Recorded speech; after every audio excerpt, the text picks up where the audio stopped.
Earthquake reality check.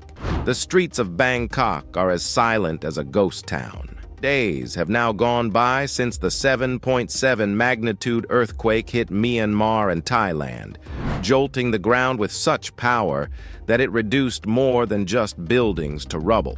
In Bangkok, a half-built skyscraper collapsed like a house of cards, trapping workers under the rubble.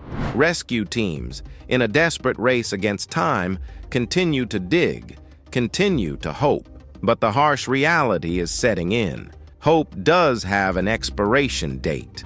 This is why Asia's earthquakes strike differently. The world is paying attention, but if history has taught us anything, it's that these are stories that get forgotten before the wounds are even scabbed over. So let's discuss it. Let's discuss why, whenever the ground shakes, Asia hemorrhages. The harsh reality? This area is perched on a seismic hot seat. The Ring of Fire, the Himalayan collision zone, the Sagaing fault, all time bombs ticking beneath some of the world's most densely populated cities. Myanmar, the epicenter of this recent quake, is positioned directly atop the Sagaing fault, a fault line that has been agitated for centuries. And when it shifts, it doesn't ask permission. Bangkok's skyline is dominated by high-rise buildings, but how many of them can actually absorb a punch? The uncomfortable truth is that too many buildings in Asia were constructed to go fast, not strong. Cutting corners on safety, cutting corners on cost. Everything goes along until the earth says otherwise. That collapse of that tower in Bangkok that was under construction wasn't an accident. It was a time bomb that had been lying in wait for the appropriate spark. Asia isn't only crowded, it's dense.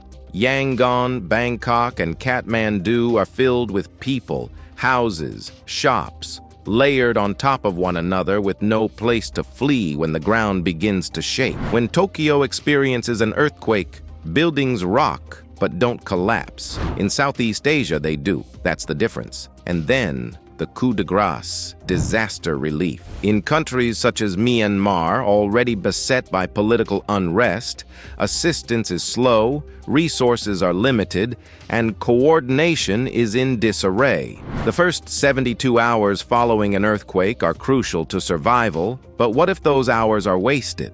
In Bangkok, rescue workers continue to extract bodies from the rubble. In Myanmar, the tally continues to grow, and for thousands, assistance simply won't arrive quickly enough.